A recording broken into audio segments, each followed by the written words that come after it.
Hello and welcome to Banking Frontiers Live. My name is Sneha Agrawal and I'm the project manager at Banking Frontiers. To celebrate the International Women's Day, we are trying to understand the different aspects that help women achieve success in their professional career. Today, for the same, we have Shoma Narayanan from DBS Bank. Welcome, ma'am. Thank you. Thank you for having me here. So, we are looking into three aspects that are habits, risk taking, and emotional intelligence. Today, we are going to discuss about habits. So, ma'am, what are the habits that have made a big contribution in your professional success? So quite a few actually, and some of them have developed over a period of time. So one, which is something I've been doing right from my school and college days, is to read regularly, both within my area of expertise and specialization. In my case, that's marketing, communications, and sustainability, and even beyond, right? So books which are of general interest and so on. So that's one which is, I think, key for pretty much any kind of success anywhere, right? The second is to have a learning habit and make sure that I do on at least a monthly basis, make sure that I either begin learning a new skill or continue developing something that I've done in the past. A third one is a very mundane and practical one, is that I make to-do lists all the time. Right. So, when I was a kid, it used to be lists around what I needed to study for my next exam and so on. But now it's obviously slightly more evolved stuff. But I do feel that to-do lists and for bigger projects, things like Gantt charts and so on. So using a combination of technology and the good old-fashioned notebook, it helps keeping track of deliverables. So these are perhaps some of the most helpful ones. Okay, and the fourth one perhaps is also to make sure that I regularly reach out to people who I work with, key stakeholders, have scheduled interactions and so on, because that's important. Sometimes if you don't do that, you miss out on some important either deliverables or opportunities. Okay, so as you mentioned, which of these habits did you learn earlier in life and which later? So as you said, writing diaries, you have been doing that since childhood? Correct.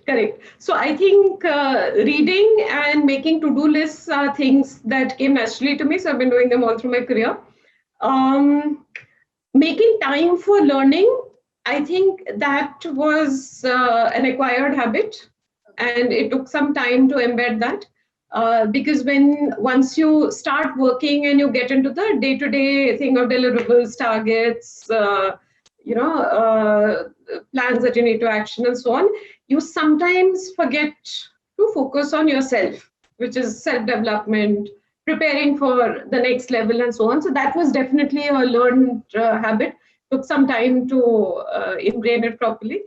And the bit about reaching out to people, because initially you assume when you're younger and perhaps more junior in the organization, most of your stakeholders you meet regularly, right? And you talk to them often and you pretty much know what's happening. As you grow more senior, you realize that you do need to actually schedule these and have more structured conversations. So that again was a learned habit over a period of time.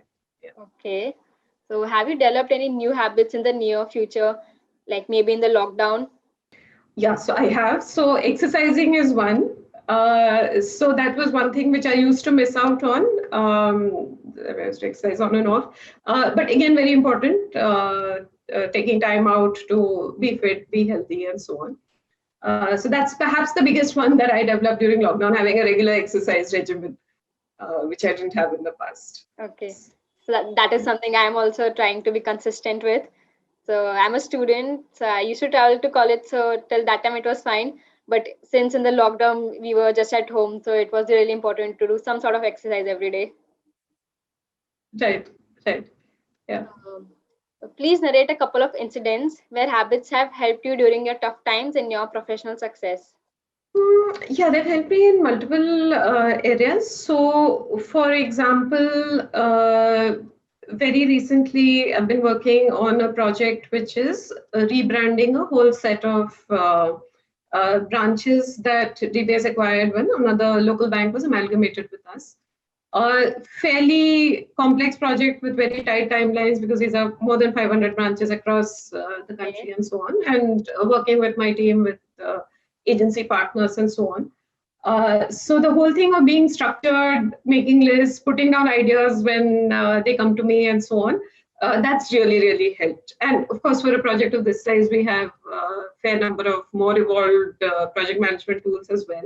But I still feel that my basic pen and paper lists are what work the best for me. Yeah, that sounds quite hectic, and yeah, your habits have really helped you.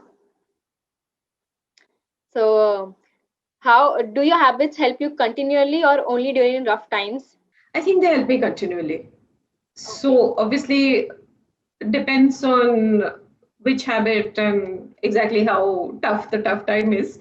But yeah, I think it's a continuous. Do you have any technique that helps to speed up the adoption of these habits? So one of the things I do try to do is to lock one habit onto another.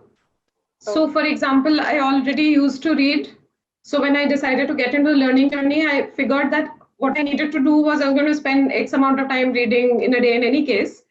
So rather than reading something that was just general interest, I decided to make sure that in a month at least I read, say, 2 books or 3 books, which help. And I read fast, so it isn't as much as it sounds, but I do try to read 2 to 3 books every month, which help with some kind of learning or the other. So it's kind of locking onto one habit. So similarly with exercising, it's like, okay, you get home from work and then you exercise at this specific time. If you don't do that, it kind of, yeah, I'll do it and then I'll do it a little later. And yeah, okay, today's kind of gone by. Let me have my dinner and I'll do it tomorrow. That's interesting. That's an interesting concept, locking up your habits with one another. So, can you recommend any habit particularly relevant for women? So I don't know whether you could technically describe it as a habit, but taking time out for yourself is important. Again, it's something that the average woman doesn't do as well, especially Indians. I'm very happy to see that younger people who are still in college or just started working, they're much better at this than people of my generation were. But part of it is also that at that age, perhaps I did take time out for myself. But later on, once you get into your career, you get married, you have kids, and so on. You're always putting either family or job or basically someone else's priorities ahead of yours. So, like I said, I don't know whether it's technically a habit or not, but taking out X amount of time and saying that I'm going to focus on one particular thing that I want to do, that I want to learn, or I want to just spend relaxing, or I want to binge watch Netflix, whatever, but that's my time. And I don't know, it's, in my view, a really important habit. Yeah. So, coming on to the last question, since you love reading, which books would you like to recommend for younger women? So I'm sure you've heard about this one in your previous interviews as well, but given that we're talking about habits, Atomic Habits is a good book to read. Another one is Indistractable, because given the current world we live in, there's just so many distractions. So the ability to laser focus on a few things is important. Lean In is a good book for women who are mid-career.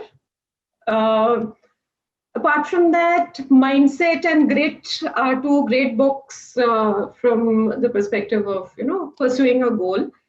I also read a lot of fiction, so I'm going to recommend 2 fiction books. One is Handmaid's Tale by Margaret Atwood, and the second is a classic, Jane Eyre. I mean, there's a lot that one can absorb from it even in today's day and age. A lot of it is relevant even though it was written so long ago. So, ma'am, thank you so much for being here and taking out your time. It was a pleasure having you. And it was really nice to get these insights from a person like you, from a leader, especially a woman leader. So thank you so much. Thank you, Sneha. It was lovely interacting with you.